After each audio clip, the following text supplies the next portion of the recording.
Hello, if you are wondering if we can find call recording on a Redmi A7 Pro, let's quickly find out. I'm gonna input that phrase over here at the top.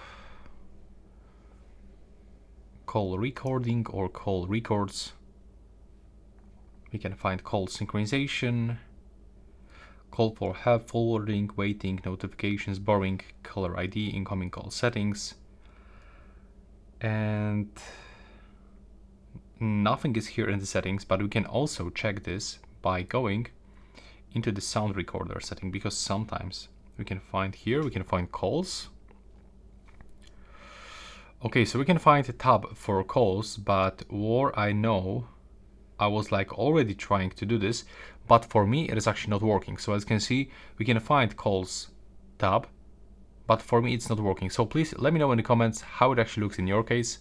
I'm really actually wondering and surprised.